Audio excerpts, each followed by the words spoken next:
అస్సలాము అలైకుం వరహమతుల్లాహి వబరకాతుహు. అఊజు బిల్లాహి మినష్ షైతానిర్ రజీం. బిస్మిల్లాహిర్ రహమానిర్ రహీం. శాపగ్రస్తుడైన సైతాన్ బారి నుంచి సృష్టికర్త అయిన అల్లాహ్ యొక్క రక్షణని, అల్లాహ్ యొక్క సాయాన్ని రక్షణ వేడుకుంటూ ఉన్నాను. ఆమీన్. అల్లాహ్ ప్రవక్త ముహమ్మద్ సల్లల్లాహు అలైహి వసల్లం గారిపైన శాంతి సేవకులు కురిపించడం వల్ల ఆమీన్. ఖురాన్ మరియు హదీసుల్లో తెలియజేసినట్లుగా, ప్రవక్త ముహమ్మద్ సల్లల్లాహు అలైహి వసల్లం గారు తెలియజేసినట్లుగా భవిష్యవాణికి సంబంధించి మరి మహదీ అలైహిస్సలాం గారు ఖయామత్ అంటే ప్రళయ దినానికి ముందు వస్తారు అని, ప్రళయ దినం, తీర్పు దినం, జడ్జిమెంట్ డే అనేది ఉంది అని, మరణించిన ప్రతి ఒక్కరూ ఇప్పుడు బ్రతికున్నవారు మళ్ళా మరణించి అందరూ మళ్ళీ ఒకరోజు లేపబడి మానవులు బ్రతికున్నప్పుడు చేసిన మంచి చెడు, పాపం పుణ్యం, హరాం హలాల జీవితాన్ని బట్టి దేవుడు స్వర్గమా లేదా నరకమా అనేది కర్మలను బట్టి ఇస్తాడు అని, ఇవన్నీ కూడా ఖచ్చితంగా జరుగుతాయని ఖురాన్ మరియు హదీసుల్లో చెప్పబడ్డాయి.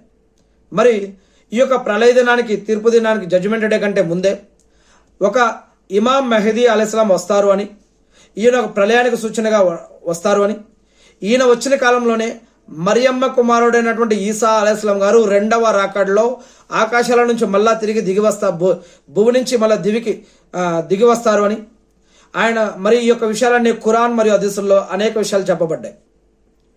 ఇవన్నీ కూడా ఇస్లామీయ విశ్వాసాల ప్రకారం ఇమాం మహదీ రజల్లా గారు రాక పట్ల కొన్ని ముఖ్యమైన విషయాలు చూడొచ్చు మనం.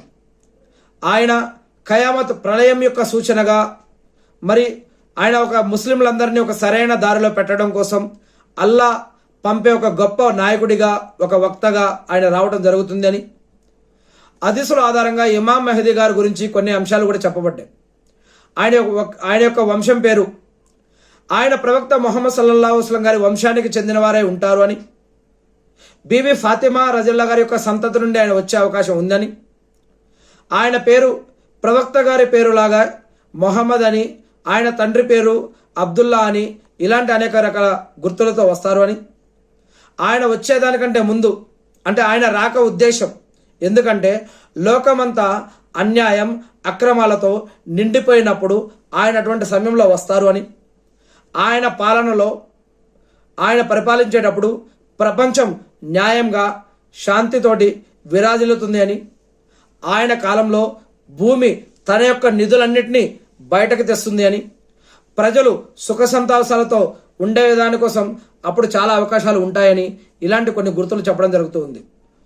మరి ఆయన ముఖం ప్రకాశవంతంగా ఉంటుంది అని, ముక్కు పొడవగా మరియు నుదురు వెడల్పుగా ఉంటుంది అని, ఆయన సుమారు 7 నుంచి 9 సంవత్సరాలు పరిపాలించే అవకాశాలు ఉన్నాయని, ఆయన మక్కాలోని కాబా దగ్గర బైత్ అంటే ప్రమాణం తీసుకుంటారని, ఇలాంటి కొన్ని వాక్యాలు, కొన్ని హదీసు చరిత్ర, కొన్ని గ్రంథాలలో చెప్పడం జరుగుతూ ఉంది. నిజం అల్లాహ్ ఆలం. ఇక ఈసా అలైహిస్సలాం గారి గురించి, మరియమ్మ కుమారుడైనటువంటి ఈసా అలైహిస్సలాం గారి గురించి, ఇమాం మహదీ రజల్లా గారి టైంలోనే దజ్జాల్ యొక్క అంత్యక్రీస్తు అనేవాడు వస్తాడు. అంటే దజ్జాల్ అనే ఒక వింత వాడు వస్తాడు అని, ఇతడు ఈసా అలైహిస్సలాం అంటే మరియమ్మ కుమారుడైనటువంటి ఈసా అలైహిస్సలాం గారి చేతిలో ఇతడు చనిపోవడం జరుగుతుంది అని, దజ్జాల్ను అంతం చేయడానికి అల్లా మరియమ్మ కుమారుడైనటువంటి ఈసా అలైహిస్సలాం గారిని మళ్ళీ భూమి నుంచి పైనుంచి మళ్ళీ ఆకాశం నుంచి ఈ యొక్క భూమిపైకి రెండవ రాకడలో పంపుతాడు అని, ఒకానొక ఫజర్ నమాజ్ సమయంలో ఇమాం మహదీ గారు మరి ఇమామత్ నమాజ్కు నాయకత్వం వహిస్తూ ఉండగా ఈసా అలైహిస్సలాం గారు, యేసుక్రీస్తు గారు ఆకాశం నుండి దిగి రావడం జరుగుతుందని, ఇలాంటి అనేక విషయాలు ఇస్లాంలో చెప్పడం జరుగుతూ ఉంది. ఇమాం మహదీ ఎప్పుడు వస్తారు అనే ఖచ్చితమైన సమయం ఎవ్వరికీ తెలియదు. అది కేవలం అల్లాహకు మాత్రమే తెలుసు.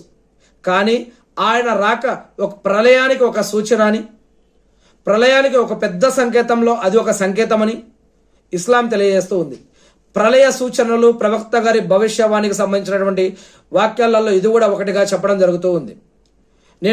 నేను ఆ సృష్టికర్త ఆయన అల్లాను ప్రార్థిస్తూ ఉన్నాను. అల్లా ఇబ్రాహీం అలైహిస్సలాం గారి పైన, అబ్రహాం అనబడే ఇబ్రాహీం అలైహిస్సలాం గారి పైన, ఆయన కుటుంబ సభ్యులపైన, ఆయన ఉమ్మతపై కూడా శాంతి సేవకులు కురిపించిన విధంగా అల్లా ప్రవక్త ముహమ్మద్ సల్లల్లాహు అలైహి వసల్లం గారి పైన, ఆయన కుటుంబ సభ్యులపైన, ఆయన ఉమ్మతపైన శాంతి సేవకులు కురిపించి మకామే ముహమ్మద్కు ప్రవక్త గారిని వారసును చేసి అంతిమ దినమున వసలతా స్థానాన్ని ప్రవక్త ముహమ్మద్ సల్లల్లాహు అలైహి వసల్లం గారికి ప్రసాదించడం వల్ల ఆమీన్.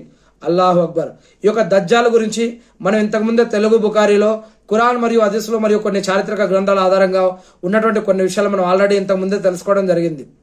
నేను ఆ సృష్టికర్త అయిన అల్లాని ప్రార్థిస్తూ ఉన్నాను. అల్లా ఇటువంటి ఆపదలు, విధి విపత్తులు, అన్యాయాలు, అక్రమాలు ఏవైతే ఉన్నాయో వీటన్నిటి నుంచి కూడా అల్లా నేను మీ యొక్క రక్షణ వేడుకుంటూ ఉన్నాను వల్ల, మా తరపున మా అందరి తరపున అర్జిస్తూ ఉన్నాను వల్ల, అల్లా మమ్మల్ని అందరినీ నరకం నుంచి రక్షించి స్వర్గ భాగ్యాన్ని ప్రసాదించడం వల్ల, అల్లా దజ్జాల ఉపద్రవం నుంచి, సైతానుల నుంచి, జిన్నాతుల నుంచి, చెడు నుంచి, పాపాల నుంచి, నేరాల నుంచి, మోసాల నుంచి, అక్రమం అన్యాయం నుంచి, అల్లా ప్రాణం పోయేటప్పుడు ఇబ్బందుల నుంచి, దజ్జాల ఉపద్రవం నుంచి, నరక యాత్ర నుంచి, నరకం నుంచి మమ్మల్ని అందరినీ కూడా రక్షించి మా అందరికీ స్వర్గ భాగ్యాన్ని ప్రసాదించండి వల్ల ఆమీన్.